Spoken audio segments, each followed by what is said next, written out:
Also, did we ever decide how we're going to start this? I was planning on just cold open, like saying like welcome, whatnot. That sounds too slow. Here, I'll start. Welcome everyone to Better Potaku. No. I am starting. I mean, this is the Patreon exclusive podcast, or actually, no, that's my first order. As the star of this show, this is going to be the Under the Scope experience, not a podcast. See, anyone can make a podcast. Any two white guys can make a podcast, but how many people can give you the Under the Scope experience? So welcome everyone. I can't tell if you're going here or not. So welcome everyone to the Under the Scope experience, aka, for legal reasons, the Behind the Scope podcast. My name is Mr. Nice Guy, and with us as always is the voice of the show, Mr. Under the Scope, Jack Johnson. Jack, how you doing? The voice of the show. Thank you for actually letting me speak. Yeah, I mean, nice. To be fair, you hog the mic all the time. Oh, is that how it goes? Yeah, actually, you don't know this yet, so this is going to be fun to hear your reaction. Okay, so when you're hearing this, me and Jack have been pretty much on assignment, we'll say, for the last couple of weeks. So we've been doing something just kind of not on the channel, but once we get it going, it's not going to take away from the channel. Just want to get that out of the way. But there's a sound effect at the beginning of one of the videos we do. It's a popping noise. And that's actually me. That was you? That's me getting my lips wet and going... You created your own Foley? Yeah, that's me doing that because I just wanted to make sure I had the first speaking role in that thing. That's uncanny, because I totally would have thought that was just like a stock sound effect. Alright, so it looks like we've discovered Nice's hidden talent. I did take Before we confuse anyone any longer, we should probably describe what exactly it is that you're listening to here. Yeah, fine. Go, I'm going to enjoy my beer right now. Explain what this is. What are we drinking, by the way? Oh, just my classic Blue Moon. Gotcha. I am partaking in the Jon Snow King in the North Stout that my sister got me specifically for the Game of Thrones premiere. Anyways, the Behind the Scope podcast. So basically what this is a Patreon exclusive Q&A podcast where we answer your burning questions, discuss channel news and updates, and anything else that we feel like. Now I said Patreon exclusive.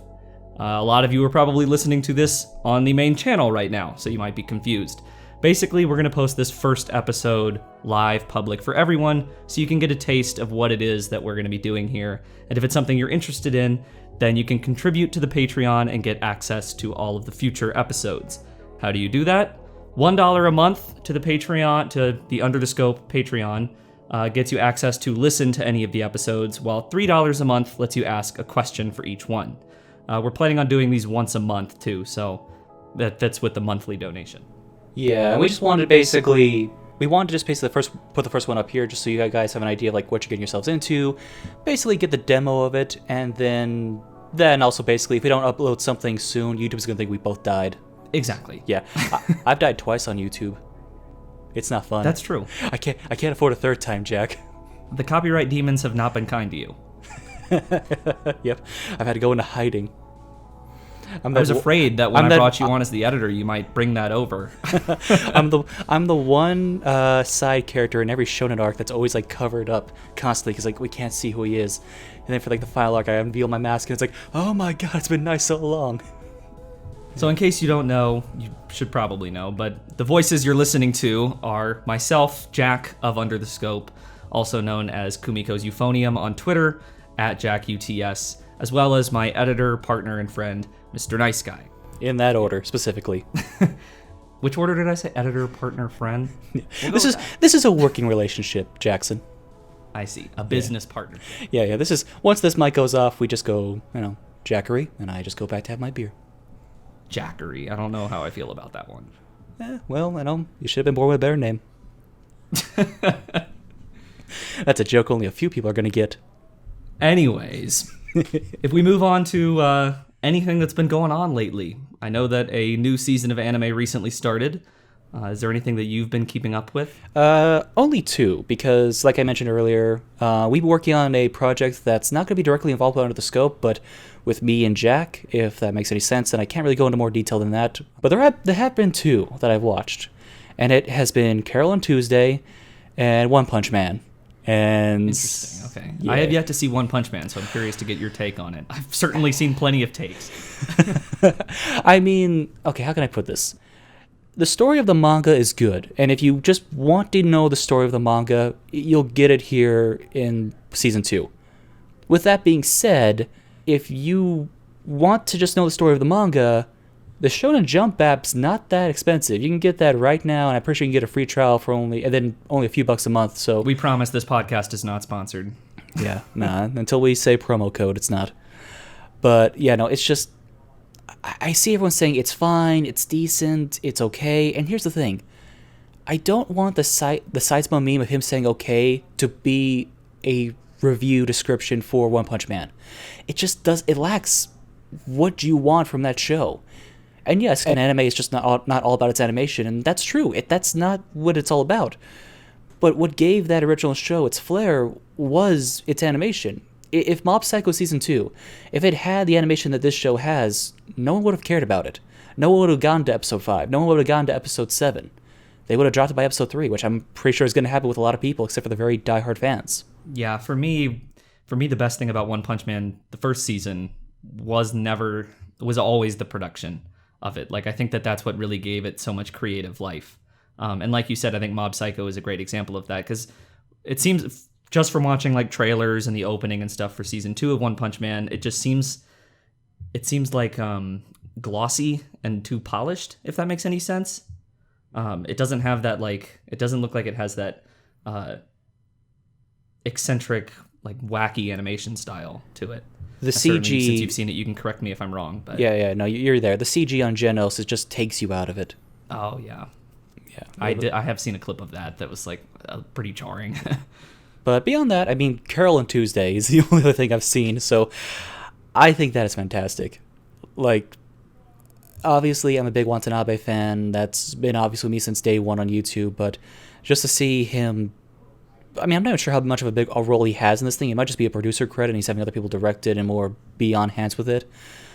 But for Studio Bones, this is just an amazing display of what they can do. Just really... just stretching out their animation muscles, just showing like they're not just the shonen studio. I am more than excited for this show. It's really fascinating, I think, how international of a production it's been when you consider like the vocal artists for Carol and Tuesday. One of them is an American-based artist, another one is Japanese-based, but obviously sings in English. I know that they've had they've like recruited other international animation studios to help with like the background setting and other pieces of the animation itself. And then not to mention just the whole musical aspect is just incredible. And I know that it's been a really collaborative project on the music side of things as well. Yeah, but have you seen the new opening for it? I've only heard the opening. I haven't seen the visuals. Oh, that is... Like, I was just okay with the opening. Like, the opening song I think is good, but it's like, it's not an opening for me. It doesn't get me Really, too motivated. I love it. I guess I just love the song. Well, no, and it's good. It's a good song, but it's a good insert song for me. It's not like a good like opening. But then it's like with the visuals that I've seen that just came out today, it's like it makes you like the storyboarding on it I think is fantastic. Like, it has been a while since just something just visually has got me like, I want to see more of this. All of this. That's probably the first thing I'm going to do when we stop recording this podcast is go watch the opening. Yeah, just anything else that you've been watching real fast? Anything you want to recommend to the people? And I would just say quick season episode 1 impression. Right. So I've watched 3 shows so far. Carol and Tuesday, as we mentioned. Another one is Hitori Bochi, which is by the same... I know it's from the original creator also of Mitsuboshi Colors from last year, if anybody else watched that show. It's basically like... So I've seen it compared to Watamote. I don't know if you've seen that one. In the sense that like it stars this like eccentric character with social anxiety. Like that one. Yeah. Yeah. Hitori Bochi is similar in that it also stars a character with social anxiety, but it's like if Watamote is on one end of the spectrum, Hitori Bochi is on the complete opposite end of the spectrum in the like sugary way that it goes about it. That's still like, it's not like, it's still a very relatable show in a lot of ways, sometimes painfully so. But where Watamote made you remember the absolute cringiest moments of your middle school chuny days, Hitori Bochi is a lot more is a lot less jarring, I think, to watch. A lot more comforting. See, the thing for me is that I'm a late bloomer when it comes to anime. I didn't get into it till college, so a lot of those high school, like don't you remember this from high school? Just, no, I don't. I didn't. I'm the same way, but like Watamote especially, it's not just like anime chuny stuff. It's also just any awkward thing you've done. Oh, okay. Like, okay. So it's that. Do you ever have that moment where like you're just like lying in bed and all of a sudden you think of that awkward moment from 7 years ago and you just can't get it out of your head? That's Watamote. But what was the third show you watched? So the third show I've watched is also the one I'm most excited about, and that is Sarazan Mai, which is the latest Kunihiko Ikuhara show. And if you know me, Ikuhara is probably he's definitely one of my very favorite directors, maybe second only to Naoko Yamada. So going in line with Revolutionary Girl Utena, Mawaru Penguin Drum, and Yurikuma Arashi, Sarazan Mai is... I don't even know how to explain the first episode. All I've seen Anybody is who has seen it will know what I'm talking about. It is a thing that existed and happened. Many a butt joke were made. I think that it reminds me more of Penguin Drum than Utena especially, but yeah, it already does have a lot of the Ikuhara staples and some new ones.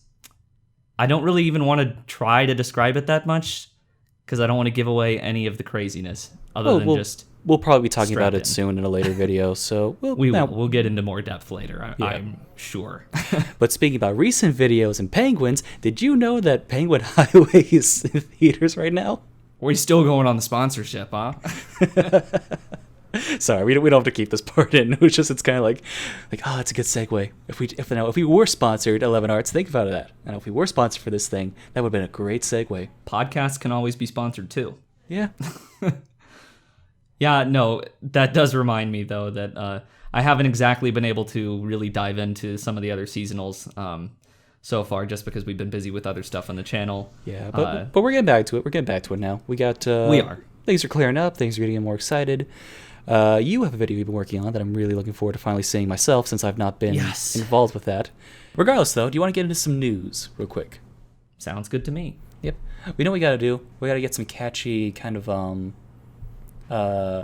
shock jock DJ noises to be like, break up these segments. As long as we have a button that does the air horns. Okay. The really obnoxious ones. We need to edit those in like right here. All right. But news. What do you want to talk about real quick before we get into other things? Well, first thing we can talk about that was just brought to my attention today was this news about the Kimono Friends 2 producer. Oh, the Shade video, or the Shade article I sent you. Yeah, let's talk about that. So, I love this one. That's why I sent it to you. This is amazing. So I have the article on ANN pulled up here. And TV Tokyo issued an apology on Monday saying that an employee of TV Tokyo has made statements on social media regarding the broadcast of Kimono Friends 2. Some of these statements have included unpleasant and unprofessional conduct towards viewers. So basically what happened is that a producer at TV Tokyo made a burner account on Twitter, essentially, to bash the original Kimono Friends director, Tatsuki. So like he was posing as, just some like random internet user to talk shit about Tatsuki. And if you don't know the whole backstory with the Kimono Friends production, basically Kadokawa booted Tatsuki and Studio Yaoyorozu off of Kimono Friends Season 2. And that created a huge controversy because Tatsuki was the original creator of it.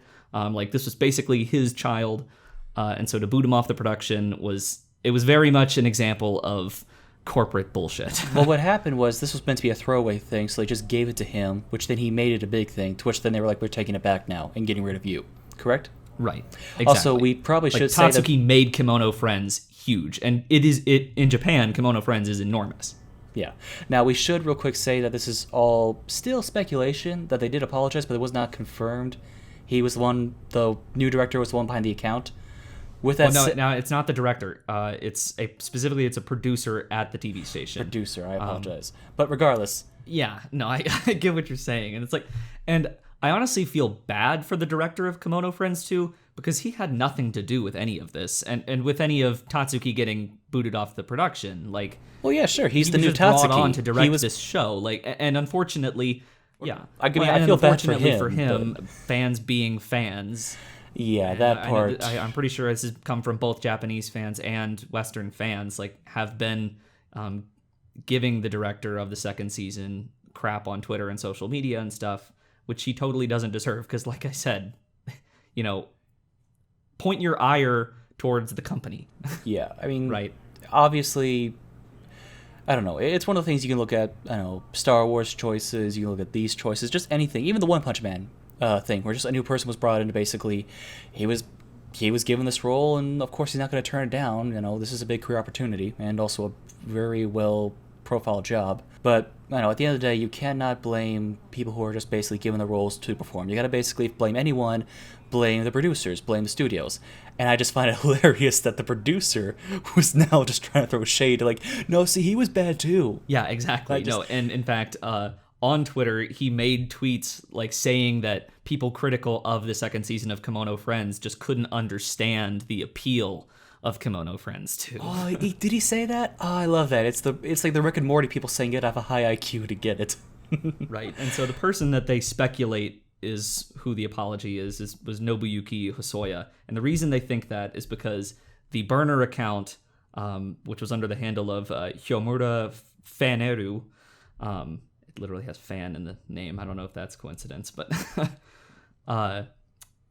actually had like conversations with Hosoya's own Twitter account, like main Twitter account, where they were like friendly with each other. And then also people noticed that there were like similar styles of writing and stuff, and their personalities sounded similar between the two accounts.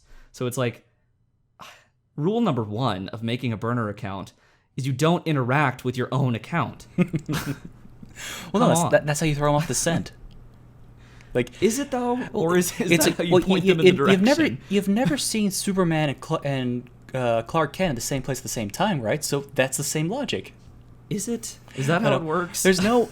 If you see Batman with Bruce Wayne, you know Bruce Wayne's not Batman. That's a simple logic. I guess. Clearly that didn't apply here because people immediately caught on to the fact.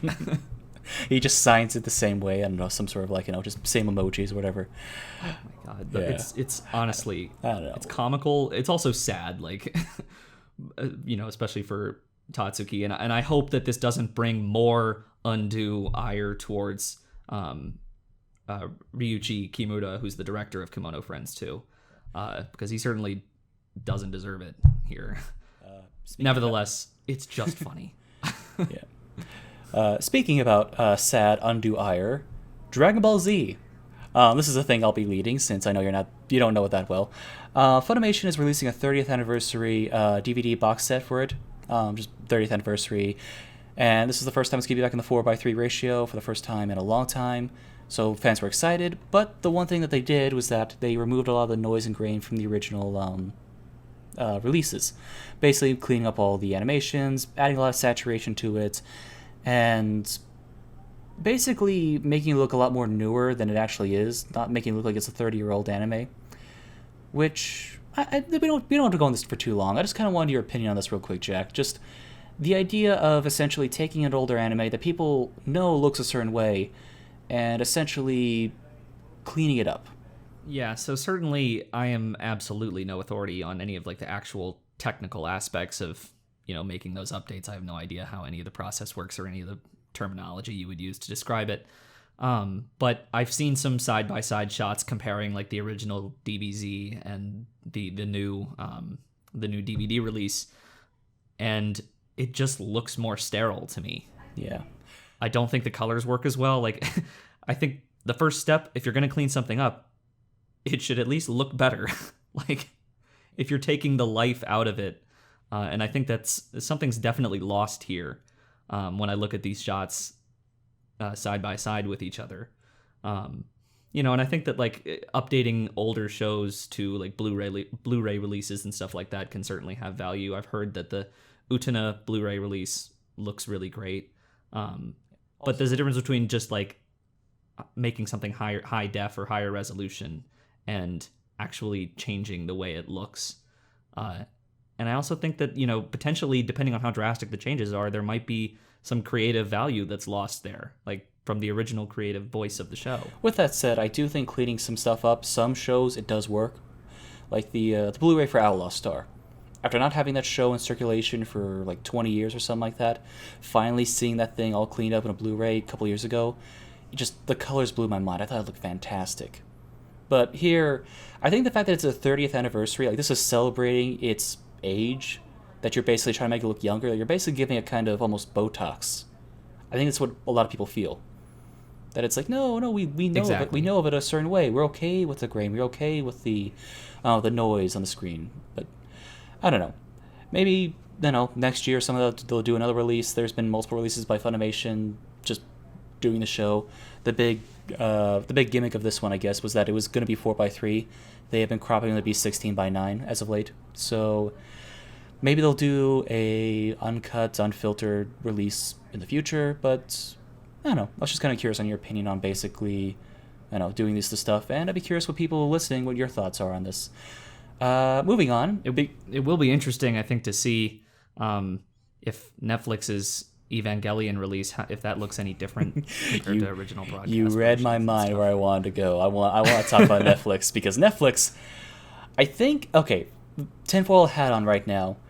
I think the big thing with Netflix is the fact that they know they're losing Disney animated things soon, that they are having to now double down on anime, because just in the last few weeks here, basically they released the Evangelion release date, which is going to be June 26th, which I'm looking forward to everyone asking me to edit Evangelion again. Oh boy, I know that's your favorite to edit. Like, it was one of those things like years ago when I did my video, I was like, I'm never going to edit this again. But when I saw that release date, I'm just, in my head, I'm just like, hello, my friend, we'll meet again. It's been a while. Where should we begin? That's all I was just playing when that trailer finally dropped. You can't get rid of it. I just, no matter what I do, I said my piece. Why won't you leave me alone? Just release the final rebuild movie and be done with it. But, beyond that, you also have the Cowboy Bebop announcement and the cast coming out soon. You have Netflix's Eden. Yeah, Netflix. They are getting more and more into anime. They're going through it's my understanding too. They're going through their weeby phase, which I like. I think it's cute. I will say the thing about Eden is that I believe it is the first anime that Netflix is actually producing, as in on the production committee. Whereas before they've just not in association with like Violet Evergarden, Carol and Tuesday, and many of them. Right, shows like that Netflix only had the distribution rights to them. Whereas there's a big difference between distributing something and being on the production committee of something. Being on the production committee means that you're actually the financiers of the production. Yeah. If you want more detail, watch the Violet Evergarden video we did.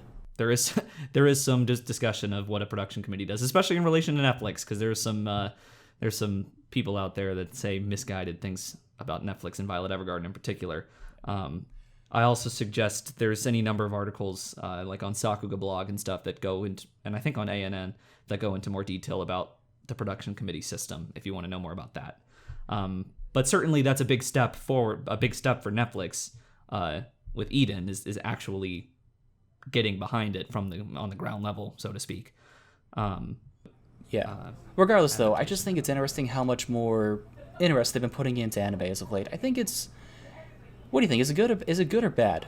Because I think it's good for the fact that they realize, okay, we're going to lose Disney, so we have to basically get the other animation market we can, which is basically everything else besides Disney in their eyes. I guess I have a very cynical view of anything that these companies are doing. I just see it as Netflix sees a niche market that they want to cash in on, and so they're going to grab whatever they can while the iron's hot. Yeah, I mean, I don't know. I feel like a lot of the things they have been getting, though, I think they do work for the Netflix audience. I think they work for binging. It will be interesting to see, though, in a couple of months where they stand, especially if Bebop turns out to be really good. Then I'd say, okay, I'll be more interested. Because they're still... I don't care what people say about Battle Angel Alita. It was still not critically received well. So, I think we're still waiting for that one. I never actually got a chance to see it myself. It's a fun popcorn movie. I think the biggest thing with Netflix is I don't get the sense that they care about anime fandom, people who are already anime fans. If they did, then they're doing a terrible job at actually understanding the appeal, like what anime fans want. That's why you're not seeing anime that Netflix gets the distribution for. You're not seeing them stream it weekly like anime fans tend to like seasonally and stuff. You're getting that binge mentality. You're also getting these bigger name franchises like Evangelion and Bebop, Death Note, things like that. And especially like with a live action adaptation, I feel like they're trying to appeal to newer audiences, to different audiences that aren't already exposed to these works necessarily. And I think that actually, I think that plays to Netflix's strengths, because Netflix is basically the melting pot of everything. You can watch documentaries, you can watch 20-year-old TV shows, you can watch anime, anything really is there to a certain degree. And I think them understanding that they can't go too niche all at once. Well, that's the thing. It's a smarter business decision. Yeah, and it's one of the things I think that really makes sense. That if this keeps working, they'll then get more and more niche. They'll get more and more. Okay, we'll take more and more chances with certain things. I just think the way they're going about it now is like, okay, you're testing the waters. You're basically going the more broader aspect, and then if it works, who knows what we'll get. I don't know. Well, that's the thing. Yeah, exactly. I mean, they're going to. On the one hand, if you have the anime fandom, which is still relatively niche compared to just the broader Netflix audience, which do you think they're going to try to most appeal to? The broader Netflix audience, because there's more eyes and more money involved in that. To be fair, though, Love, Death, and Robots did really well. So, I mean, there is people, it doesn't have to be strictly anime, but it's like, animation in general, it's like, okay, I'll give it a shot. I'll give it a chance. I've heard of this Evangelion thing before. I hope one thing that drives me nuts, I think the biggest thing about these Hollywood live action adaptations, be it Netflix or big budget studios, and we can kind of talk about this with the Your Name one that's coming up and the Akira one that was announced with Leonardo DiCaprio. Is that how you say it? Akira? Yeah, it's Akira. Well, I guess I was doing the Japanese pronunciation. Yeah, no, but this is the American. This is the American. Yeah, you're doing the American. Yeah, no, get used to it. It's in California. Get ready. Akira. Yeah. And Nagisa. Yeah. Get ready for all that avocado toast references. Oh gosh. Yeah, It's like the Liz and the Bluebird dub. Nozomi. Oh, it drives me nuts. Okay. Anyways, though, so what I was saying, like, what I don't like about all these live action adaptations of anime, is it makes me feel like animation isn't taken seriously as a medium. Like something can only appeal to broader Western audiences in the minds of these companies live action form. Well, to be fair, Disney is not helping with that mindset. Okay? I was going to say yeah, exactly. I was going to say Disney is equally guilty, and it's the same problem. Have you seen the Lion King trailer? Exactly. Like that thing is like they sucked out all the color, all the life of the characters, everything about it. But because things have to be realistic. They have to be hyper detailed. Like that's what Disney thinks people wants, because they're trying to go back on the soul nostalgia. Like it wasn't the fact that there was this bright colorful thing. It's just the fact that it's like. It's the songs. It's just basically, hey, remember this log scene? Hey, remember this cliff scene? That's it.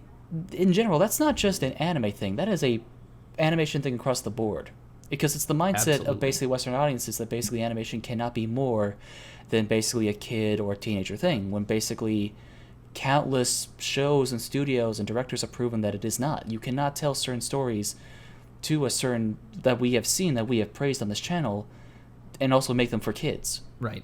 No, that's the thing.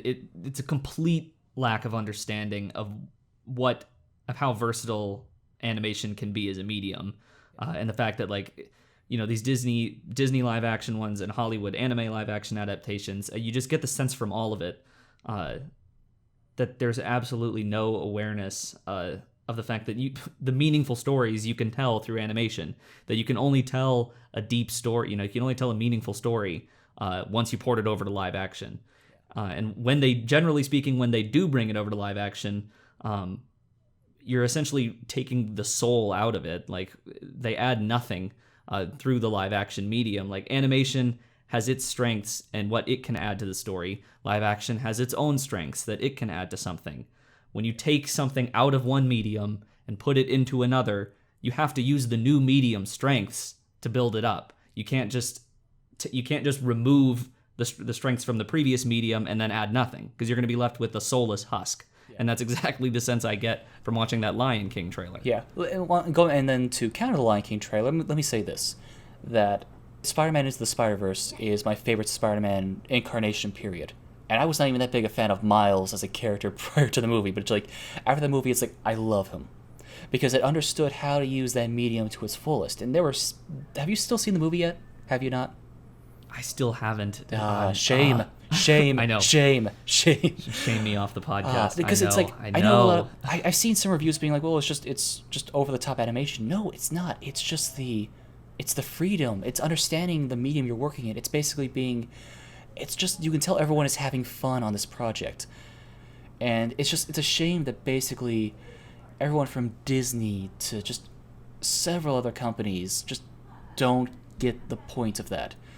And to kind of tie it into the Akira thing, because I don't want to talk about that long, because it's Akira. There have been talks of a movie about Akira for, 15, 20 years now at this point. Like, if it happens, great. I'll be interested in it. If not, oh well. I know Taika Waititi's, or Taika, I'm sorry, I don't know how to say his first name. The guy who did Thor Ragnarok. I know he's tied to be the director on this, so it could be interesting if it actually comes to fruition. But I just hope they understand. Look, I get that when you go from a medium, even when you go from manga to animation, that I want to see new things. I hope they understand, okay, what do you keep and what do you leave behind? That's my whole thing. Exactly, yeah. And I don't know, I'm not 100% sure where the attitude stems from. I know you even see the same thing, or at least you used to see the same thing in gaming, where like any video game that had like the closer looking to real life it was, the better. To be fair, that's still a thing. I mean, it is still a thing, yeah. Well, and it's like, but are you telling me that a game like Breath of the Wild or Nier Automata is not beautiful, even though it's not like exactly hyper realistic? Hyper realistic in the sense that like a Call of Duty game or something is. Yeah. Like, it's still, I feel like you're still just like limiting yourself into a box. If like hyper realism is you're stifling creativity, essentially, I think is what that attitude does. And that's part of the reason, even though I haven't seen the film yet, I was so incredibly happy to see the reception that Spider-Verse got. It did win the Oscar, didn't it, for best animated Yeah, it feature? did. Which me and a bunch of I was watching that thing scared because they kept like, because they were Pixar was pushing for Incredibles 2, and like, don't you dare take this away. I hope what it means is that people and the industry noticed. Yeah, I hope that too. If not, well, we're gonna have a bunch of great sequels when it comes to Spider-Verse. Oh boy, yeah. Isn't creative bankruptcy great when we get nothing but no? I want that. I want that. Don't shut up. I want that. I was gonna say Disney sequels. Okay, I was saying Spider-Verse. It's like, shut up. I want Spider-Verse. Oh, okay, I misunderstood you. Yeah, I want more Spider-Verse. Don't you take that away from me. You didn't even see more Cars movies. No, we're still getting those. Or more Toy Stories. That's a conversation for another time. Last thing we can talk about before we get into questions and whatnot. Do you have anything you want to say about the passing of Monkey Punch? Yeah, I mean, my experience with the Lupin franchise and some of those works is pretty minimal. I've only seen Castle of Cagliostro and The Woman Called Fujiko Mine, but I know that what the contributions here that we're talking to manga and anime and just the industry in general, like, that's incredible stuff. I know that I'm pretty sure you are more familiar with a lot of these works, so like you can probably say more to it than me, but I'm not. I don't know them much more than you. I know them enough to say I'm a fan.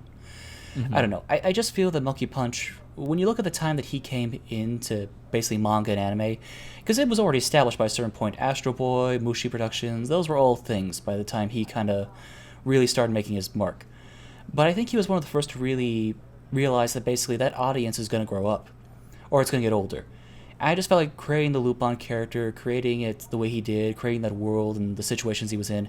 He was one of the first people to realize, like, yeah, no, we can make more anime focus more on just a teenage audience. We can basically make more anime that isn't basically made with just a straight up good guy as the lead. I don't know. Yeah, I just think he helped give anime its cool factor.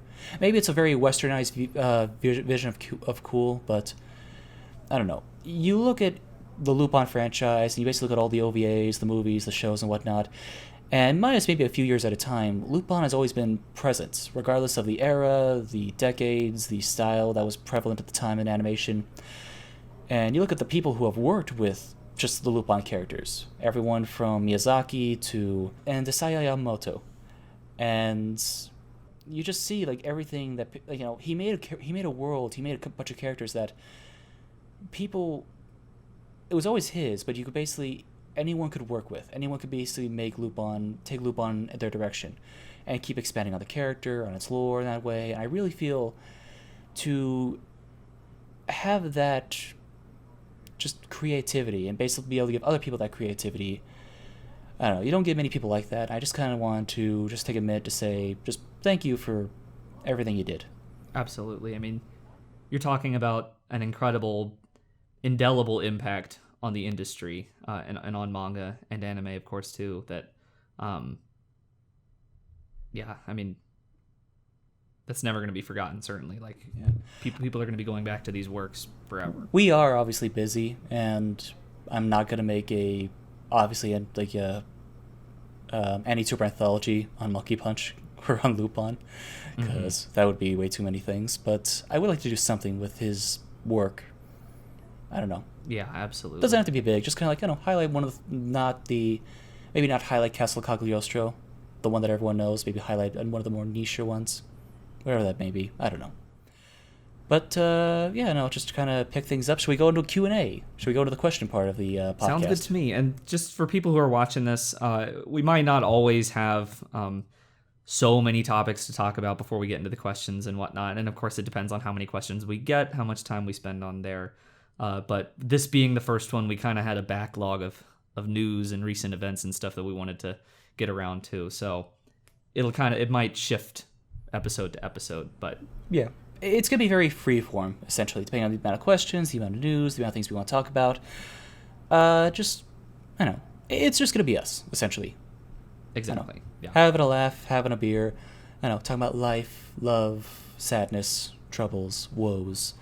Hopefully not those last few.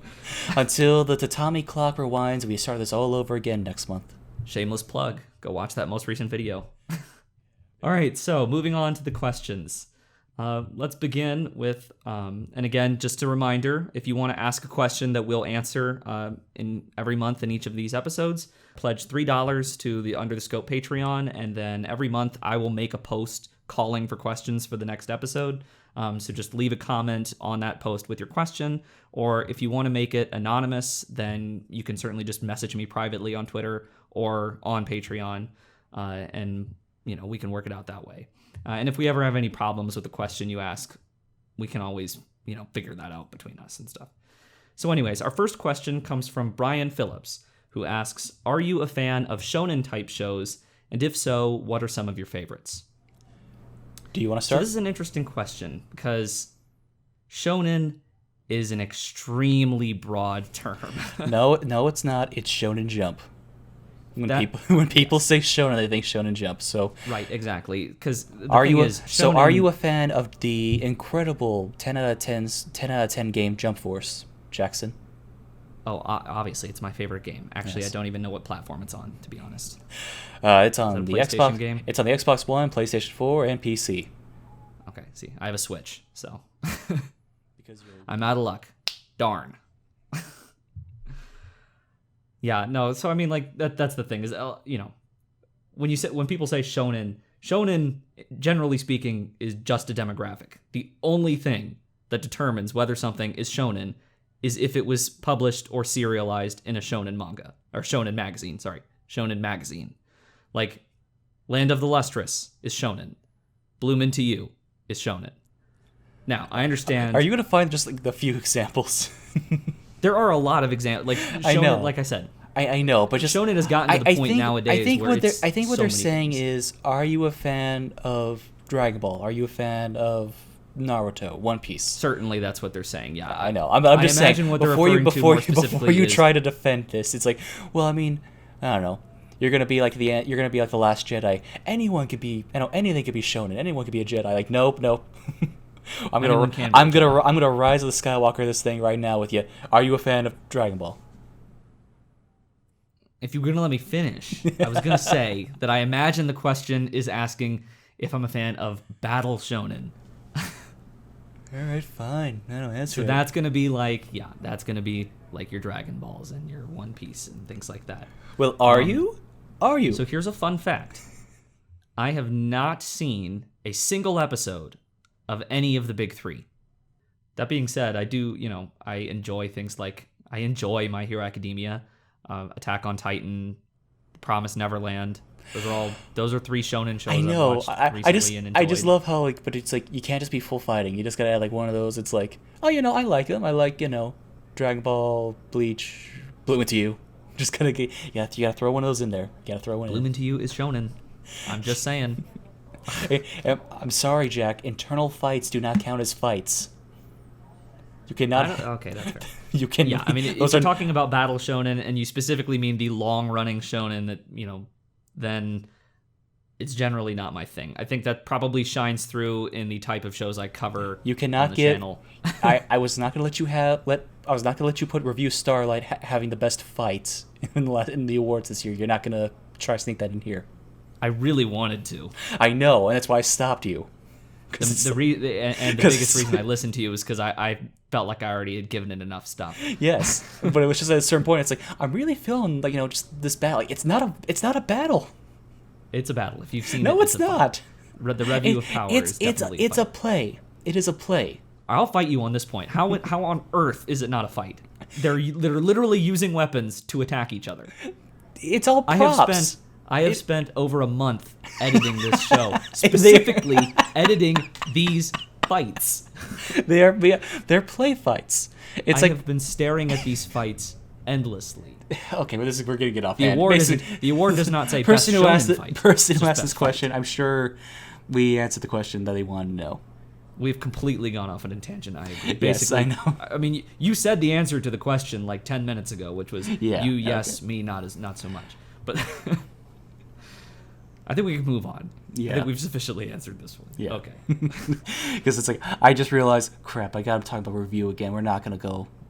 I don't feel like editing a 3-hour-long podcast. So here, your job is to keep me off the tangents, and now you're feeding them. My job is basically to make this fun, which I'm at least having. There we go. I'm glad. All right. So the next question, Van Tarver asks, what would y'all say are your favorite criminally underrated shows, not just anime, and why you think that about said shows? Well, there's this thing I like called Game of Thrones that no one's talking about at all right now. What's that one about? I don't know. It's about people waiting for winter, and I don't know. Are there thrones? There's a chair. Do they play games? I don't know. People seem very salty all the time. I hear when you play that game, you win or you die, and there is no middle ground. Yeah, it was very much inspired by the Hunger Games. Ah, okay. Is it a sequel to the Hunger Games? I feel like it's kind of one of those Elseworld stories. Gotcha. Okay, so it's sort of like an alternate universe type of deal. Okay. Yeah. Interesting. Yeah. No, I mean, I'll be honest. I know the question says not just anime, but like I barely have time to watch anime, so other stuff really doesn't happen with me. Basically, the couple shows I was thinking of like something like Onisama A, or Dear Brother, which is something that's never had an English release. It's an early 90s show directed by legendary Osamu Dezaki, an adaptation of a Ryoko Ikeda manga, but not one that I see a lot of people in like modern anime discourse ever talk about or have seen. It's easily the most melodramatic thing I've ever seen, and it's just incredible. Like it's at times absolutely side-splittingly hilarious how over the top dramatic it is. At the same time, it can also be really heartfelt and deeply moving. So it straddles that line extremely well. So if you haven't seen that, I absolutely recommend it. I'm currently rewatching it right now myself, and it's just a blast. Another one I was thinking of that was a couple of more I was thinking of that were more modern was Sora no Woto or Sound of the Sky, which is like it's one of those like cute girls shows, but this takes place in sort of like a post-apocalyptic setting. Most people would probably say that this isn't like underappreciated, I guess. But I don't know. It's a show within the last like 10-ish years that in today's seasonal cycle kind of I think just like sometimes you don't see people talk about too often, that I think really handles its setting and material extremely well. It definitely like appeals to that post-apocalyptic slice of life. Very, I know that's a very niche subgenre, but yeah, it's one of my favorites in that style. And then probably though the number one answer I was going to go with is Fune wo Amu, or The Great Passage, which was a 2016 show, I believe, about making a dictionary. That's the show. It's about this guy and a team that literally make a dictionary. I never thought that a show about dictionaries could make me cry, but The Great Passage proved me wrong. All right, moving along then. The next question is from Joshua David, who says, what would be your top 5 favorite anime studios? I love this one because it's like the second I saw this, it's like, do you remember? Oh, God. Here we do go. you remember, Jackson? 2015, September 15th to be precise. Was that the first crossover we did, at the second? Yes, it was. Oh, God. Okay, so person who asked this, I'm so thankful that you did this because, okay, some backstory. When me and Jack first met, okay, I was at like 200 subscribers, Jack was at 100, and I was doing a lot of top 5 lists at the time, and so I saw Jack, he was doing his thing. It's like, hey, you're a person, you do things. I'm a person, I do things. Do you want to do things and plug each other? And it's like, yeah, cool. What do you want to do? It's like, I don't know, let's do top 5 studios. And mine thing is aged poorly too. It's not the list I go with. Jack hates his list, and I found it today for this video. Just because. Okay, because here's the thing. The reason he hates it, he put Kyoto Animation as 3rd, and called it basically. It's actually, what was your direct response? Let me see. What were your notes on this thing? I'm just gonna I don't shame even you. remember it. No, the biggest reason I hate it is that mostly I thought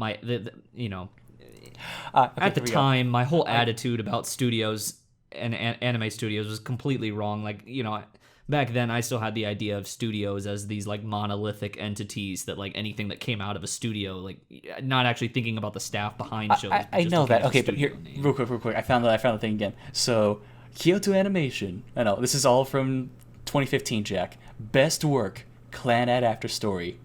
Worst work, Chidnevio Season 2. It's got a guaranteed rating of good. And while the pros were high success rate and beautiful animation, you sound like a parody of you.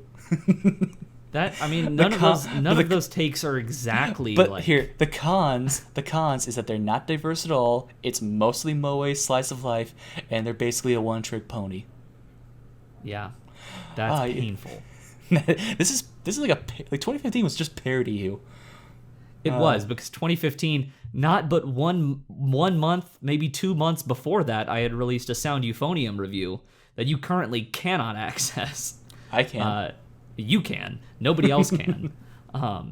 Where I also made just crap statements that I would completely and utterly punch myself if 2015 me was standing in front of me right now. But for the record, Jack's top 5 list at the time, since I went back to see what you were going to say, it was Production IG. It was then followed up by PA Works. It was then followed up by Kyoto Animation, then Ufotable, and then ending with Madhouse. So let me ask you, what are your 5 studios now? We can go in the whole debate of like, well, it's the directors, it's the producers, it's the animation talent.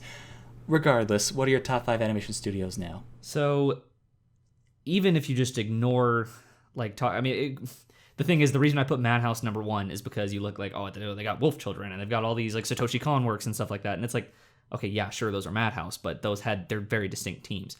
But even if you ignore that aspect of it, having more knowledge about the industry and, you know, being up to date and more involved in the community and stuff as I am now, I also realize that the culture at a lot of these studios is incredibly toxic. So that's going to impact whether or not how I rank them. What are you talking about? Madhouse is nothing but sunshine and rainbows. And Ufotable is known for their unlimited budget works and their really good use of money. Correct. Madhouse being the studio that recently had a production assistant hospitalized for overwork and working so much overtime. And Ufotable being the Yoshi of the anime industry. Tax evaders. Yes.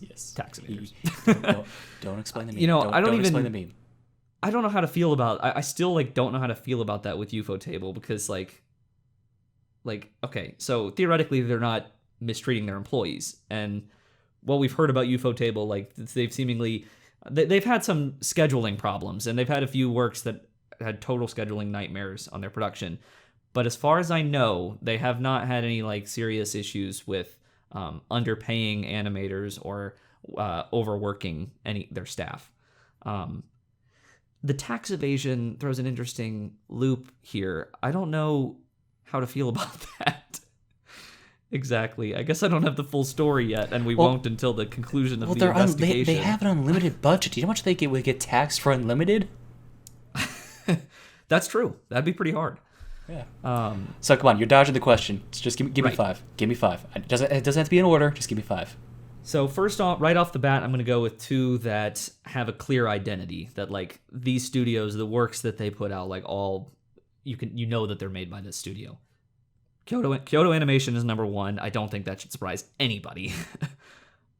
Especially when you include the culture of the studio. They're easily number 1. Not that they're perfect, because the way that they like enforce strict social media rules, basically social media silence from all of its staff, is a little like wonky and backwards. But anyways, in the grand scheme of things, the way KyoAni treats its employees is phenomenal compared to other studios. They're number 1. I'll also put Shaft in there. I don't really know what order, but generally speaking, pretty much every Shaft work I've seen is something I enjoy. They have a really interesting identity that I like. And again, I haven't heard anything bad.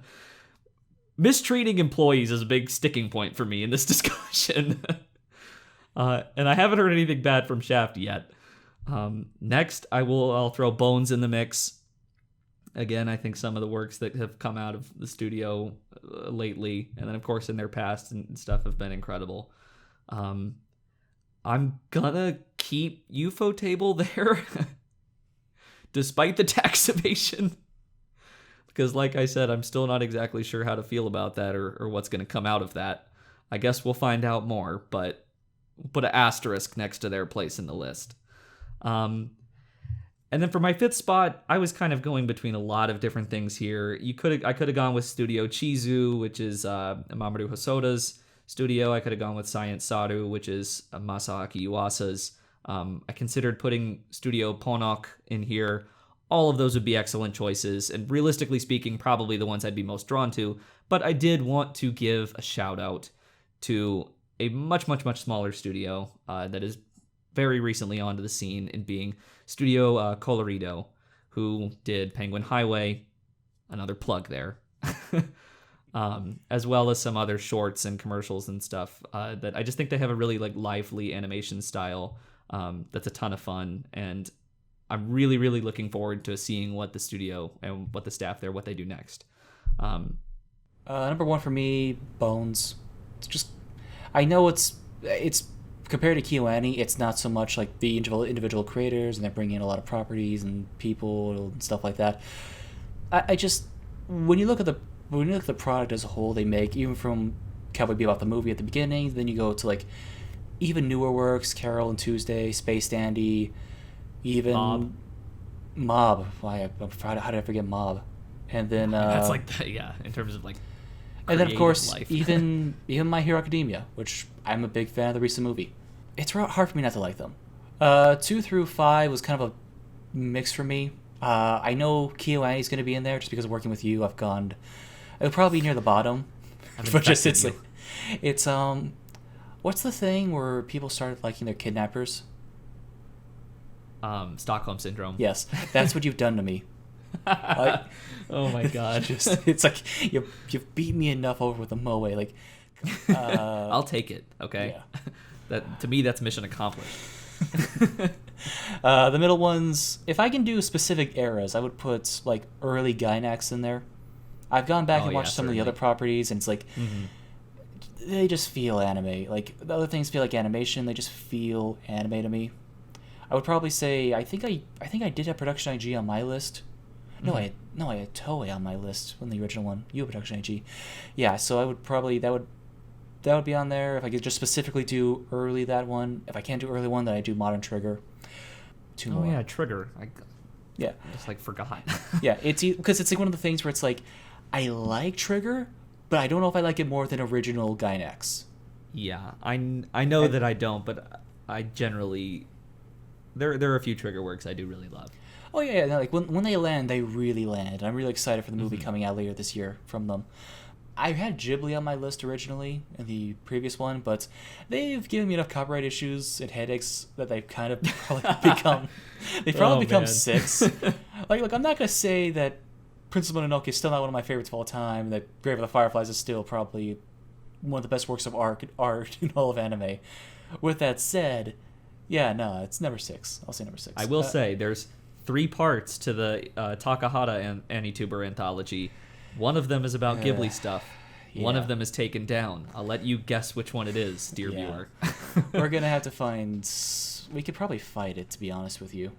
I fought a lot. We of might stuff. be able to. The other thing we can always re-upload it somewhere else and then link it in the other 2 if need be. Like, yeah, that's something we can deal with. But yeah, it's a headache. Yeah, another day. I still gotta put Madhouse in there just for the sheer amount of quality. They if you asked me a year ago, they probably wouldn't have been on my list. But then A Place Further Than the Universe happened, and that's just like they get so many things. They outsource a lot of things. Their production value is completely hit or miss, but it's like when they land, it's just great. And the fact that they have Satoshi Kon's library. Like it's just gotta be. Yeah, the thing with Madhouse is they, several years ago they had this huge mass exodus of talent and stuff leaving the studio, and it's like there's all the naysayer doomsday people being like Madhouse is dead and whatnot like that. But I think that when you look at some of the shows that have come out under Madhouse recently, it proves that that's not true. Yeah. That being said, hopefully they don't put any more people in the hospital. But I think in terms of talent though, they've had enough time to replenish. I don't see them getting into the movie business again anytime soon, just because without a Hosoda, without a Kon, they lack that one name. And I would say that right now Ishizuka is probably the best director working at Madhouse. I'm pretty sure that all of her works have been at Madhouse. Yeah. But I just feel in general that it's like movies specifically, you need a single name behind them for not a studio, unless it's Ghibli. So I just feel like until they have that one name, maybe the person you just said, maybe them soon, but as it stands right now, it's not going to happen. So we'll put them in there, and then 5th for me, crap, I don't really have a 5th, do I? Didn't you say it was KyoAni? No, that would have been the bottom. I need a 5th one. I've only said 4. Gotcha. Yeah. Screw it, let's put Trigger in there. I loved Gridman. Yeah, 100%. But yeah, that's my list. What are the next questions? Right, so Atticus Zoo asks, how much time do you need to write a 3,000-word script for a 15-minute video like the Millennium Actress one? Just get us out of the way before you say it too. It does vary, but, and now, so you don't have to give the whole, like, there, I set you up. But that's basically the answer, right? I mean, I know, but before you say, like, well, it basis. varies, but, like, if you had to ballpark it. So, yeah, like, it's hard, right? Because it totally depends I know, but the reason the I say research that has to go into it. I know, the depth but of the video, like a top list is always going to be easier for me to write than I know, something but what they're that's more saying analytical. is basically kind of like, just give them a ballpark. They want to just basically know how much, like, time goes into the videos we make. Like, on my end, when it comes to the editing. When it comes to basically kind of like a Pat Labor video or a Satoshi Kon video, those are basically, I'll do those like within about 2.5 days. A Bloom Into You video was done in a day. Longer videos, whether that be top 30 lists, anime awards, making a Violet Evergarden, those are done without time frames for me to finish them, just because they take a very long time for me to properly edit them. That's the answer I can give. That actually gives you a number. Now let's watch Jack just basically try to ramble this question out. I'm gonna dodge the question. I mean, I really don't have. Oh, come a on. few days. I mean, if I just say a few days, will that make you happy? There, you gave an answer. Like I said, to genuinely answer the question, it definitely depends on the level of research required by the video, how much passion I feel towards the topic, the level of depth of the video, whether it's just like more of a review or like more analytical content. And sometimes I just have random writer's block that makes it really difficult to get into something. If I don't know where to start, or if I get to a certain point that just isn't clicking, like I said, it's super dependent, but my guess is that it would probably average out to a few days. And when I say a few days, that's obviously not nonstop. That's a few hours here and a few hours there, you know? Yeah. Like, I don't know. I have the notion, I know like the stigma of me is that I can edit really fast. All of Jack's videos, I could edit in a day if needed, but I don't know. 2.5 days is the time I like to have them for most things. A day for audio, a day to edit it roughly, and then a day to basically do cleanup or changes that I want to do. Add a little bit of spice to it. Right, so, exactly. There you go. Well, and so related to that question, Matthew Robertson asks, what have been the easiest and hardest essay scripts to write and why? And so, nice for you, we'll say, what have been the easiest and hardest to edit? Do you want to go first, or do you want me to? Hardest, obviously, making a Violet Evergarden. I don't think that's going to shock anyone. A lot. I will say this. That video is the only one that I've contemplated quitting under the scope. Because it's like just the amount of headaches that thing kept giving me for one reason or another. Yeah, there were a lot of conversations where we were constantly going back and forth on how to do this, how to do that. Yeah, I mean, especially the fact that it was 48 minutes with one show. Yeah, I mean, to be fair, me and Jack want to do another making of video like Violet Evergarden. We're not saying that's going to happen soon. Trust me, it's not. Before you even think that. But that is one thing that we do want to do sometime within the year, I want to say, without asking Jack about this. Easiest, though, and just because I love the guy's work, was the Millennium Actress video. Like, there have been ones that have taken me less time, obviously, but just like, there are a few people that I really enjoy their work of more than Satoshi Kon.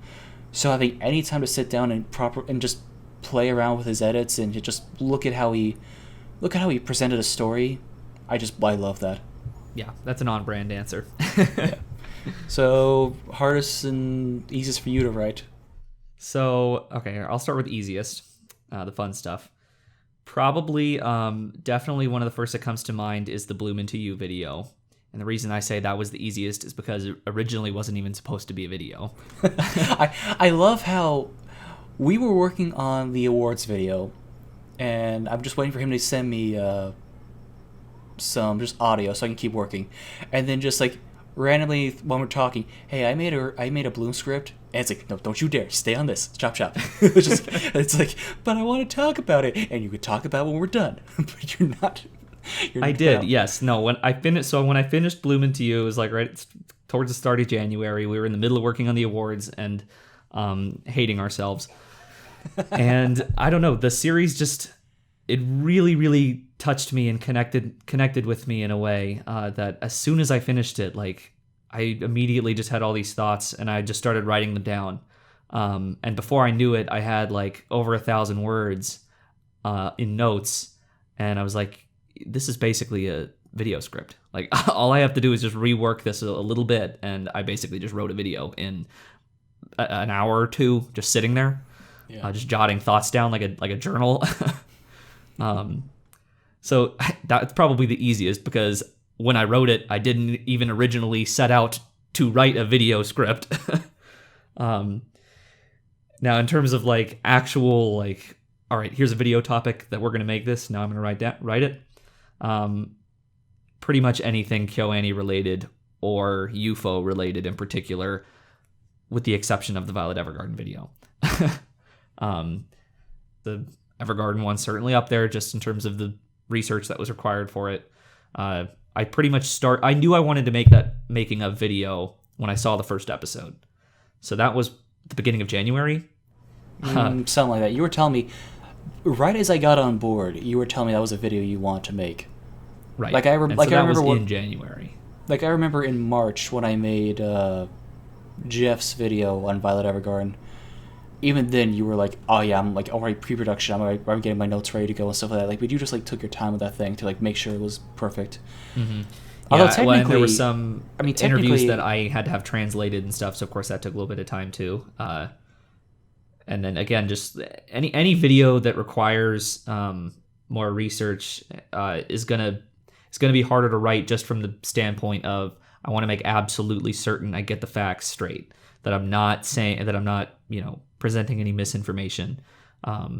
So it's more of just like painstakingly going over stuff and double checking sources and all of that than the actual like words on paper. Simply put it, while interpretation is very easy, proper explanation is very difficult. And yeah, exactly.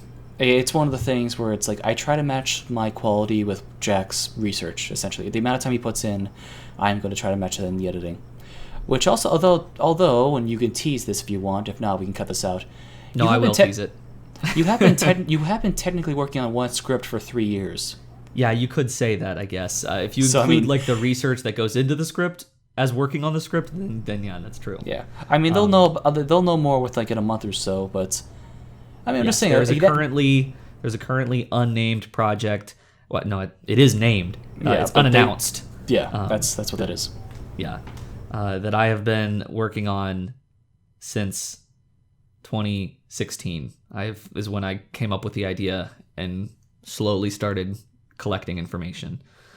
That is, without a doubt, hands down, the most ambitious project I've taken on, obviously, seeing as how I've been working on it behind the scenes on and off for 3 years. And once that goes in full production, that is going to be the single hardest thing I've had to edit on this channel, and probably for YouTube in general.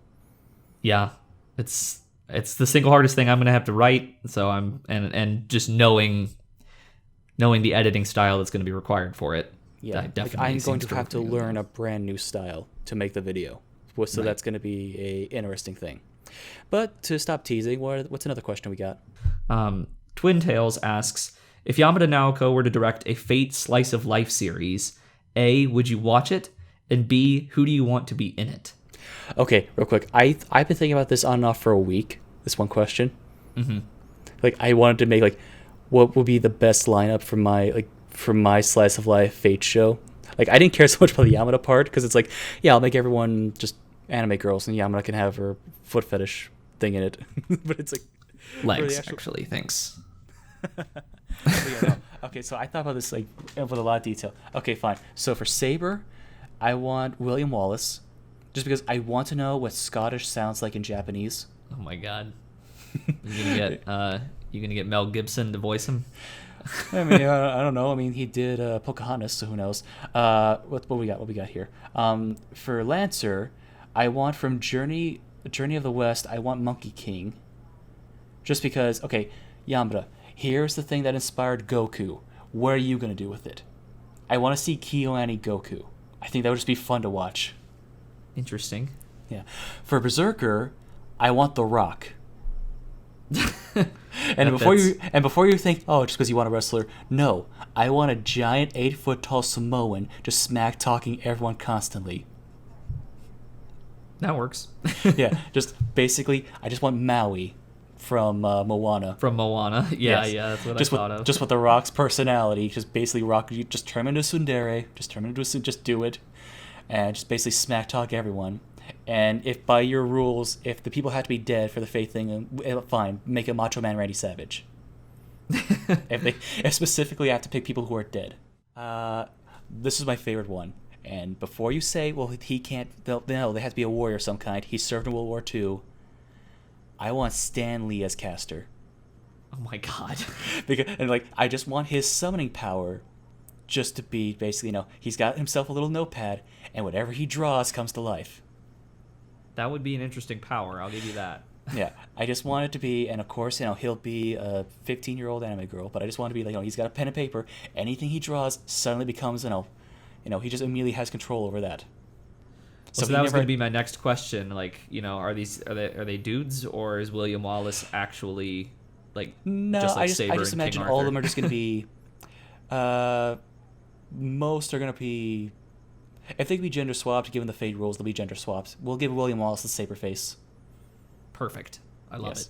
Yeah. The other ones. Here's the thing, though. If I was in my story, okay, Stanley would have been the good guy. If it was going to be a bad guy, I was going to make Walt Disney caster. Oh my god. And I was going to be like, he was going to have the one caster's like knife to take over people. Anyone he stabbed would turn into basically Disney property. It's like Kingdom Hearts, but in Gate of Babylon form. Yes, just basically anything that Disney touches, it becomes, he can summon it. And so when Disney buys out a new company, it absorbs all of those companies' properties too. So now you can throw out Star Wars characters. He'll be able to summon the Muppets, the Simpsons, Barbie. Oh yeah, the Simpsons now. Yeah. Yeah. I know. He can just summon the Death Star as his finishing blow. That's one of his noble phantasms. That's the alternate, the reality one. Yeah, just literally the Death Star. Just summon that in. But now what you have to consider is that the question specifically says a Fate slice of life series. I know, but it's just so all of these characters are now going to be in a in the dojo or whatever. Like I know, but the thing is, you got to together. imagine that then you're going to get this this show would have to have its Unlimited Blade Works counterpart. So that's what I was thinking. Because I gotta think they gotta at least be fighting, but then they could still be fun. I mean, I would like to see the Slice of Life series with these characters. That would be incredible. I know, but I want to make sure they could still fight. That was my big yes, thing. no, absolutely. Yeah. Assassin. That's the one I kind of just gave up on this one. Bruce Lee. I think it would just be kind of interesting, just kind of like see more of the version of it where it's just kind of like, he'll properly challenge you and stuff like that. Kind of like the one assassin from that Caster had in Unlimited Blade Works. Oh yeah. I want to do more of that route as opposed to Fate Zero thing. And then for Ryder, Santa Claus, because specifically, how are we going to work in the Christmas special any better than just having Ryder be Santa Claus, and then being just brilliant. Then during the Christmas special, oh my God, guys, I need help. And then just all the other servants have to put away their differences for one night, and they gotta travel all around the world. You're gonna have Monkey King on his cloud, and he's gonna be traveling his one way. You're then gonna have, I don't know, Archer just like shooting for the presents into chimneys. You're gonna have then William Wallace basically just, giving the present of freedom. He's like, oh my God. I know, they're just the presents of freedom. I know, just F you Brexit. Here's the real freedom you need. Yay. That's great. No, it's like, just, if we're going to do a slice of life thing, my only concern is a Christmas episode. So, who was your cast? Did I go more in depth than you? I spent a week thinking about this too and completely drew a blank as well. Or no, not yes, my cast wins. My cast wins. Your cast does win, yeah. I mean, okay, I can at least answer the first question. Would you watch it? I would watch anything made by Yamada, so that's a resounding yes. Yeah, no, at first I wasn't sure if they meant like real life, like mythological heroes or people, or if they meant like fictional characters or like anime characters, like if Yamada was pulling from KyoAni characters to put into Fate classes and make a slice of life series. Certainly you would have Violet be Saber. That's obvious. I'm trying to think. Who would you have? Let's see. As Berserker, would that be like Asuka from Euphonium? She's kind of vicious. No, I could see her being a Berserker. Who's the girl that can hold the tuba? Hazuki? Yeah, I feel like she's got to be Berserker because she can just wield the giant object. Oh my God, she has a hidden, or no, even better, Sapphire, because she has the big, oh yeah, Sapphire. The big contrabass. The big contrabass. Yeah, the one that can basically carry the heaviest thing, because Okay, so Sapphire is Berserker. Yeah, just a giant clubbing object. That's what you need. Yeah, exactly. Let's see. I got to get one of the KyoAni characters in there. Oh man, I'm drawing a blank. Who would we make the Archer character? This is the problem with trying to fit KyoAni characters into these classes, because these are all warrior types. Yeah. Yeah. No, that's why I just picked the guys I picked. We can make We can make Mugi the archer. What's Lancer? Who else am I missing? Assassin, Lancer, Who's the Caster. Caster can be Haruhi because she can. No, the dragon from Dragon Maid. Which one? Kana? Just anyone. We'll go with or Kana. Toru? Yeah, no, we'll just go Kana. Why not? Yeah. Okay. That's the more marketable one. Well, I was thinking that Haruhi could be Caster because she's like God. The Lancer character. Okay, so Lancer always dies. So who could we apply that to in a KyoAni show? I'm trying to think. Clan Ed. Oh, yes. Perfect. Okay, so a certain Clan Ed character. Certain Clan Ed main character is Lancer. Brilliant. I know my KyoAni. Yes, that is incredible. Who else are we missing? Assassin. No, Mugi is Assassin because you have no idea what's actually going on in her head. She could definitely be a secret assassin. I would buy that 1,000 times over. I don't know if that leaves anyone, if that leaves any class, if we've left anything out, but I think we've. They get the idea. Exactly. My show would win. Correct. All right. Moving on to the next question. Nick Fisk asks, in your opinion, is mathematics discovered or invented, and why? I feel we gotta put like a time cap on this one because I feel like you and me are just gonna ramble on for a while. Oh Lord, yeah. First off, I think it's a discovery. Just to get that out there. I feel the terminology is an invention, but the actual process of it is a discovery. Mm-hmm. I agree. So this is a pretty interesting, like, semantical argument. First off, like, what would you say is the difference between discovery and invention? Invention to me is something that, like, is purely created, whereas discovery is something that exists and you find and you come upon it. The terminology we use when it comes to basic, like calculus and geometry and even going into physics, that is all terminology and stuff that was invented to basically make sense of it. But if you look at nature, you look at basically the simple process of basically everyday things that we take for granted. That is all equations. That is all basically symmetry, geometry, things that basically just are happening right before your eyes. Slowly, I'll give it that, but I don't know. The planet is not just going to go crazy in one direction. No, it's basically following a certain gravitational pull by a certain amount of, tension by the sun and stuff like that to basically move it the way it is. That's all math. Right, exactly. We assign meaning to it to understand it, like our own terminology to understand it, but the underlying principle, the underlying truth is still there. Like if you wanted to take a super simplified example, the value of 2 plus the value of 2 is the value of 4. Now, the concept, the term of 2 is obviously something that we have created, but like as a quantifiable value, that's something that has intrinsic meaning. And the same principle applies in more complex maths. So yeah, like I definitely think that that's something that we're not it has always been there, but we needed to figure out a way to properly process it. Basically we used terminology that we can understand in a certain location to make sense of it. That was then properly used and translated in other places that it went. But regardless, though, it does all have an original point, regardless of the word you use for it. Exactly. Yeah. That's not something that we are creating. Like that is true whether or not we assign that meaning to it. It would still be there if we weren't. Essentially. Correct. Exactly. Yeah. Okay. That was shorter than I thought. That was good. Yeah, I like that. we gotta do a TED Talk.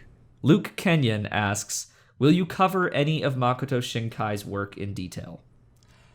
So the answer to any question asking if I'm going to cover a specific thing is always maybe. I can't definitively say one way or another whether I'm going to get around to something. I have actually covered Shinkai in the past when I was doing stuff on my channel. I'm not sure if the video's still up, but if it's there, Basically, I talked about everything right after your name came out. I will say to the specific one, it's probably not likely because I don't know if this is a hot take, but I'm personally not a huge fan of Shinkai. myself. I thought And- Shinkai was good, but I thought he was good in a very niche sense. That Garden of Words, 5 centimeters per second, I thought were both fantastic, but they were fantastic because they could play with my emotions, but I did not think they were good stories. Your Name, I thought, was the first truly great story he told. Granted, it still has Shinkai-isms that kind of hold it back, but that's what also gives it its flavor. That's what gives it its emotional value. His newer film, I'm the most excited for because I've been really following his career and seeing how he's been able to evolve from basically being a freelance standalone animator, not properly trained by anyone, to just become what he is now. So, I don't know. I feel like this is going to be the true... No one had any expectations for Your Name, but now everyone's going to have every expectation for this new movie. I'm curious to see what's going to happen. Yeah, I think, my thing with Shinkai is that, for one, the biggest thing is probably that his characters don't particularly interest me. And then I don't think he's the best character writer. I don't think his works have the best character writing, is what I meant. Yeah, no, and that's truly a thing that's his biggest problem. He's good with emotions, but he does not really get you invested too much with the characters. He gets you invested with the emotions. Like he is very good at making people cry. Like, I have never cried as much to any anime as I have with 5 centimeters per second. Yeah, I've certainly they have all tugged at the heartstrings for me. And if that's really what you need, I feel like he's the perfect guy. But I do feel that just he's got a limit. And I think Your Name, unless he's really been able to improve on his character writing and just his overall narrative structure, is his limit. Now, it's a good limit to have. I'm not saying it's not. He's got a record that's going to take a long time to beat. But yeah, well, certainly. Yeah, I mean, it took 17 years to beat Spirited Away. Mm-hmm. So I mean, I don't know. It's not like I doubt the next one's going to happen soon. But regardless, I don't know. I don't feel like you really have that big of an interest in general to really cover Shinkai. Yeah, well, the other thing too is that a lot of his works just feel pretty samey to me. Like, I come away from them feeling like I just had the same experience as I did when I watched the last one. Not to say that like the stories themselves are the same. You could certainly draw some threads, but like I don't feel like I've had a new experience, I guess is what I'm trying to say, if that makes any sense. And even with Your Name, like, I agree that the story grabbed me more, but I still felt like it kind of lost me a little bit in the second half, just in the sense that I thought it took about the safest direction it possibly could have taken. Oh yeah, and that's probably my only real problem with it. But then again, it set itself up to really only have that one aspect be the happy ending. Exactly. Yeah. Like, when I see the new trailer for is it Weathering with You? Is that what it's called? Something like that. I don't know off the top of my head. But the new Shinkai trailer is out for just people who want to go see it. Just type in Shinkai, stuff like that. Right.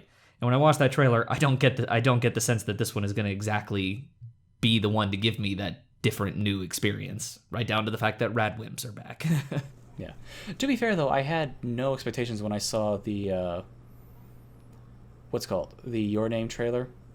Like, I went to see the premiere at AX thinking that, okay, fine, I've seen Garden of Words, I like it might be a good 45-minute film. I knew nothing else, and then seeing it, and then like it kept going longer than I thought and all that stuff. He can surprise me. I'll say it that way. Yeah. Doesn't always I will say, if I ever do cover a Shinkai work, there is one that's definitely my favorite, and if I'm ever going to cover anything from him, it's going to be this, and that's She and Her Cat. Oh, okay. That one hits me. All right, but yeah, that's pretty much it. I think he's good, but I don't know. I can't edit something if Jack doesn't write about it. That's true. All right, so moving on to our next question. Cat XD asks, opinion on Fate Grand Order. Do you play it? So I have yet to enter Gacha Hell. Okay, here's the funny part too. I did a lot of tweets back to back, and you even retweeted one saying like I'm downloading and stuff like that. And I can't say why I was doing that because legal reasons, I'll say that. But downloading it on my phone, the app was too big and it kept crashing downloading, so I never actually downloaded it. Oh no.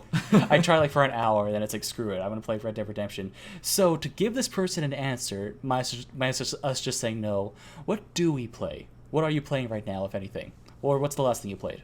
Well, I am about to enter Gacha Hell, but it won't be with Fate Grand Order. It's going to be a more on-brand thing, and that is the Review Starlight gacha game that is coming out with an English release in like a week.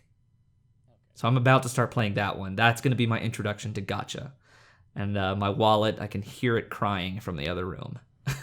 For me, I'm more interested in open worlds, just RPGs, I guess is the right word to say. Currently playing Red Dead Redemption 2. Previous favorite games have been Witcher 3. Favorite game of last year was probably Spider-Man. Just finished up Kingdom Hearts 3. So, I don't know. I was going to try it out, but to answer your question, no, but that is what I do play. I have a PS4, so... Yeah, when you asked me that, I didn't know if you were only referring to mobile games. So in terms of, like, gaming in general, I have a Switch. I just got it in December, so I've been playing a lot of Smash Ultimate, Mario Odyssey. Have you tried to download Joker yet? No, I have not. He I keeps haven't crashing. turned the Switch on in over a week. I've been too busy. Okay. Everyone's trying to do it right now at once, and they've been crashing the game. I did hear that, yeah. Yeah, so... Yeah.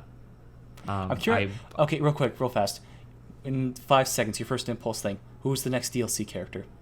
Who is? I don't know. I know, but I'm saying, in 5 seconds, give me a name. Give me a character. Oh, okay. Saber. Alright, fine. I still want Chrono Trigger. I know they have enough people who have swords is the main thing, but I feel like that could just be fun. Yeah, that would be interesting. That'd be interesting.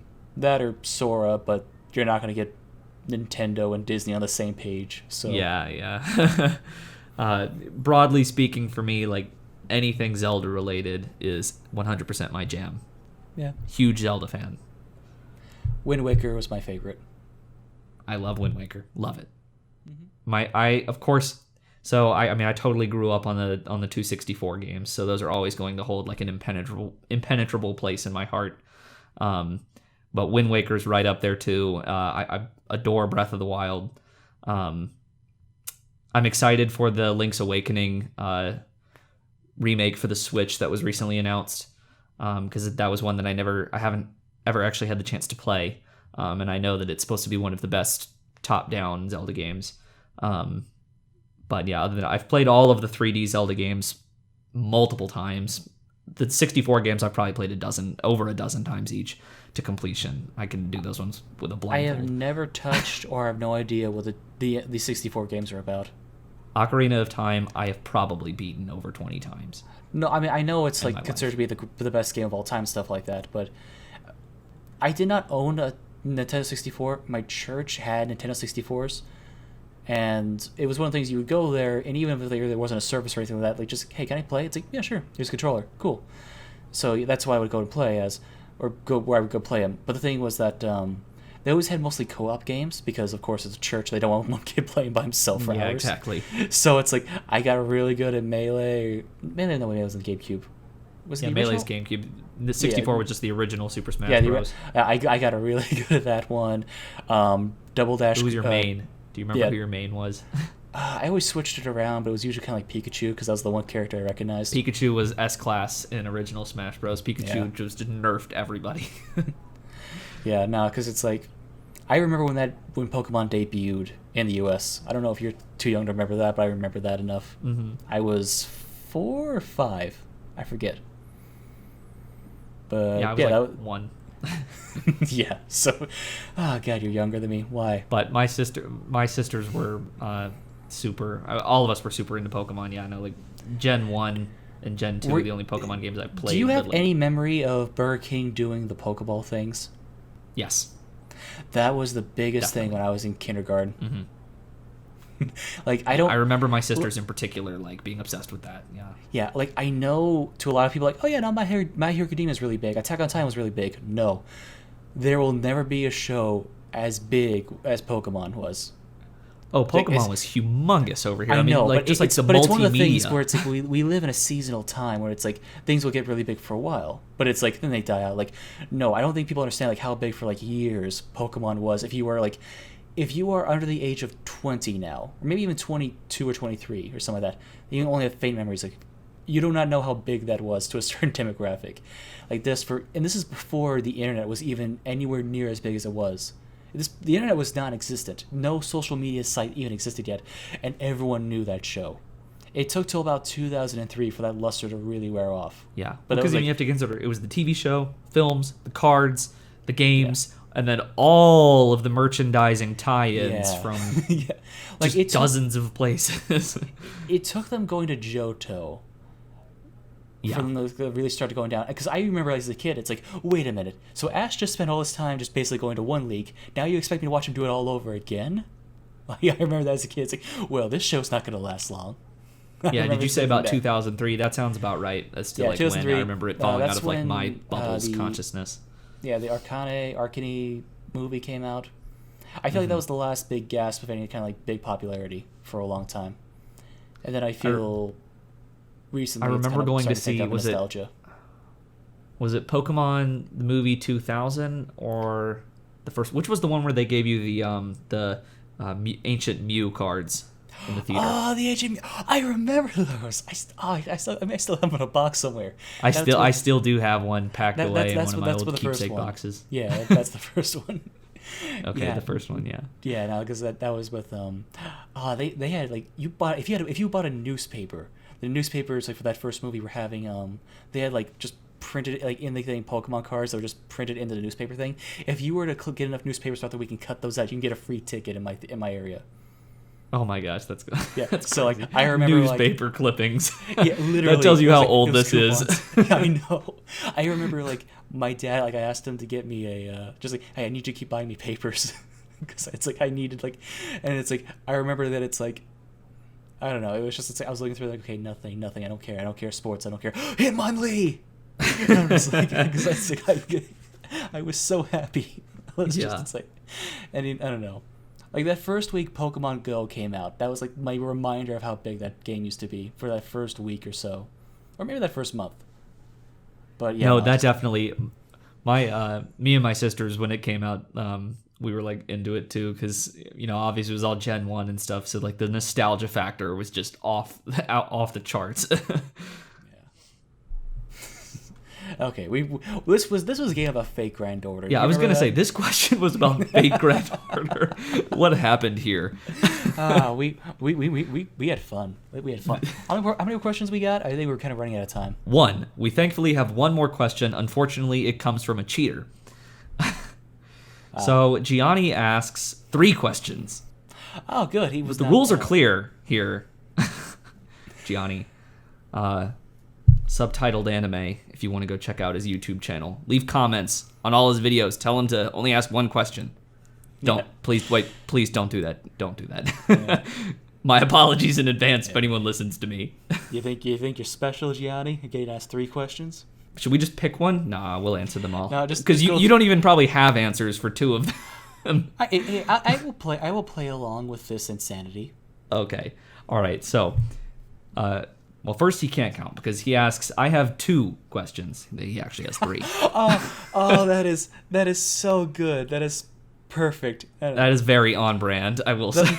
The man who misspells his own name Yes. couldn't remember how many questions he was going to ask. Oh man, brilliant. I love you, KyoAni, but you are terrible at writing. We love you, Johnny. Firstly, how? Okay. How? Okay. He already has a typo. Oh my god! No, do not. You are not allowed to correct his misspellings. You gotta say them as they're written. Okay. Firstly, how is your fave non-Hanekawa character in Monogatari? She's doing well. She's doing quite well. If you wanted to know who my favorite Monogatari character was, besides Hanekawa, that is actually a super tough question. Having just finished 2nd season, coming off of Hitagi and Suruga Devil, it's definitely between Senjo Gahara, Kambaru, and Shinobu. Before I said it was Shinobu, which was definitely influenced because I think she's just really fun, and I love Maya Sakamoto, who's her voice actress, so that there's bias there. Senjo Gahara is also just hilarious. But after the most recent arc I watched, I'm going to say it's Kambaru. I feel like she's a character that I just really admire. I would love to have a friend like Kanbaru. She's kind of like the Natsuki in UFO. Like, I just want a person like Kanbaru to be an anchor. The next, do you have an answer, Nice? You've watched like what, 3 arcs? 2 arcs? The snake girl, I don't know. Okay, Nadeko. Because that's like the only arc you've watched. You watched Hitagi Crab, thought it was okay. You watched Mayoi Snail and nearly gouged your eyes out. I hated that. And then you watched Nadeko Snake. And I don't think you've watched Nadeko Medusa yet. I am working on it, but okay. For reasons so you've watched that... those 3. So basically, you're only 3 choices. For reasons that I can't get into, I had to put it on the back burner because I had to watch other things for other things. More teases. I mean, honestly... It's not. I have been vocal about this on Twitter that it is absolutely my goal to cover every arc. I don't know if you want me saying we're going to cover every Monogatari thing, so it's like I don't want to be like, oh yeah, no, so exactly. There you go. Yeah. I don't think I've made it any secret that that's definitely a plan of mine. But yeah, basically your choices are Senjougahara, Hachikuji, and Nadeko, based on what you've watched. So we're going with Snake Girl. Mm-hmm. Okay. The next question. The other is, what is your fave directed KyoAni ep? What was it, who directed, and who storyboarded it? I'm going to go with, because I actually thought about this one. Really? I'm impressed. Well, because I'm not going to, I didn't want to just sit here and be like, well, I don't know, they're all bad. It's like, okay, let me think about it. Which one did I genuinely enjoy? And it's like, Sound Euphonium, Season 1, Episode 8. Okay. That's directed and storyboarded by Haruka Fujita, with help from Yamada. Yes, I generally think that's probably one of the best episodes from Sound Euphonium. I think it kind of really set the tempo for the rest of the show, both Season 1 and Season 2. I think just storyboard wise, the way we see the point of views from Kumiko from scenes, the way of the lighting, all that stuff. I think it's just probably, if you want me just to say like simply emotional and stuff like that, Violet Evergarden episode 10. It's simple enough. I could just say that. Mm-hmm. However, if you want me to say like the whole package, if you will, just the emotions, the writing, the music, everything about that, I'll go with that one. Yeah, well, and certainly, UFO 8 is an absolute stellar. That's a standout. The hike scene with Kumiko and Reina is probably like the lasting image of the entire series that sticks out in a lot of people's minds. And Fujita and Yamada in particular work fantastic on that. For myself, and keeping in mind that so the question specifically says favorite directed KyoAni episode, so I was trying to think of more from that angle than just like a general pick. So UFO 8 was one of my honorable mentions. Another one focusing on the direction was Evergarden number 5, which is another Fujita-Yamada duo, with Fujita on the direction and Yamada on the storyboards. I think that episode is visually just absolutely gorgeous and showcases the best of their visual storytelling abilities. I also want to definitely throw a bone to Hyoka episode 5, which is directed by Yoshiji Kigami. I think that episode in particular really showcases the visual language that Hyoka has to work with, is unafraid to utilize a bunch of different aesthetics and styles in different scenes, but then also just the beauty in the muted beauty in its environments. It's not exactly a show that would jump out to you as this really beautiful thing. It's a school. It takes place in a school. But I don't think I've seen a single school anime that had that, just between the lighting and everything like that was quite as beautiful as Hyoka. And I think that the direction in episode 5 in particular really stands out in that regard. And it's kind of that first moment in the series, I think, where you really see that shine. But for my pick, I've got to stay on brand here. I've got to pick a Euphonium episode. I'm going to go with UFO number 12, season 1, which is directed and storyboarded again by Kigami. So this is the Umaku Naritai episode. This is the Kumiko's run on the bridge. I want to improve.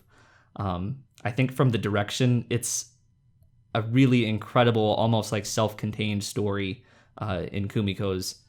It starts off with her being assigned an extremely difficult portion. The euphoniums are added to a difficult portion of the concert piece that she struggles to keep up with. and the way that over the course of the episode, both her love of the euphonium, how she realizes that, and that burning desire to improve, the way that it materializes, really, really struck a chord with me. And I think that Kigami's direction in particular drives that home beautifully. So my answer, even if you took out the word directed from the question, if it was just what's your favorite KyoAni episode, my answer would still be the same. It's Sound Euphonia number 12. I don't think arguably no single episode of anime has meant more to me than that one. So yeah, I could go on for another hour about favorite KyoAni episodes, but I'll spare you here. But we are running out of time, essentially. Correct. So we do have Gianni's second question, which is, I guess a bonus question is, do you feel storyboards are more critical to the thematic identity of a show than directing? So this, to be fair, this is linked to the second question. Yeah. Gianni's being greedy with these questions, I feel like. Yeah, I think so. Yeah.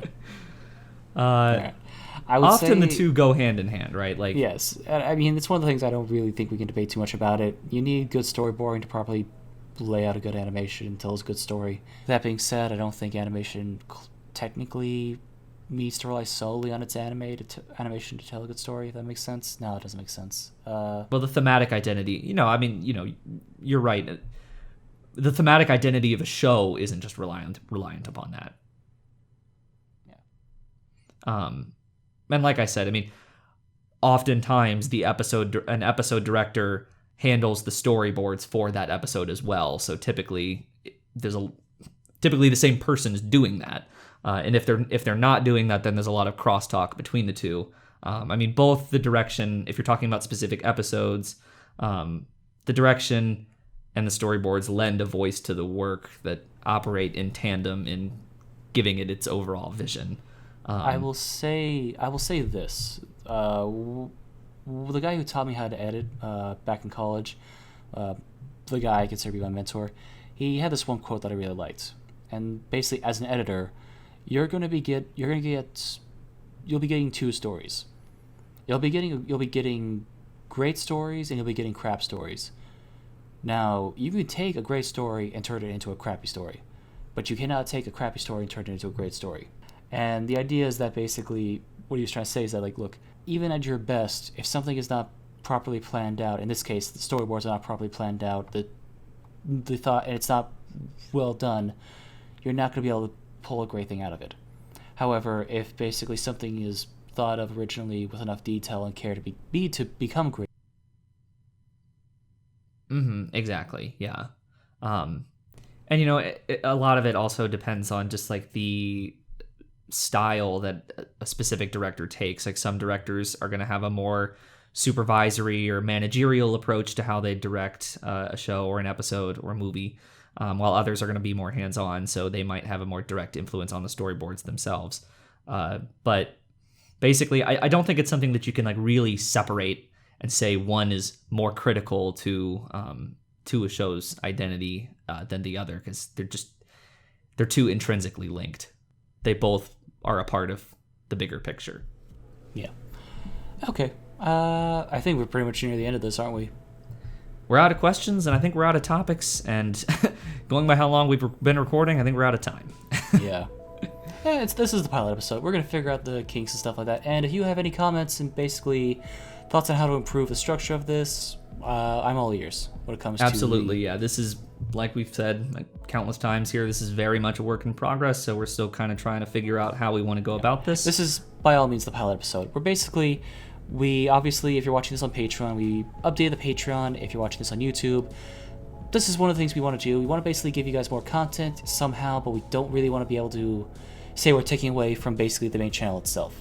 So we basically just want to be a way for you guys to basically see, essentially behind, under the scope. Basically see who we are, what we do. It's not flashy. It's, I don't know. It usually involves alcohol, not gonna lie. I can't tell you how long I've been waiting to use the behind the scope name for something. Well, that's why like, hey, we can do this and call this. It's like sold, but you're gonna do it now. That's why it's like, that's a big reason to why like, yeah, we'll just do this. Like, why not? But yeah, no, just thank you for, taking some time out of your day, whatever you're doing, just to hear us talk about anime and anime adjacent things. I would say plug what we do and where we are, but odds are you know that already. You're kind of already there. Yeah, so I mean, you can follow me on Twitter. Where we can find you on Twitter. Yeah, you can follow me on Twitter at Mr. Nice Guy. Basically the same spelling as it is, I assume, in the title or the description. Jack, till next time, have a nice day, and thanks for watching, listening. My bad. It's okay. It's late. We're tired.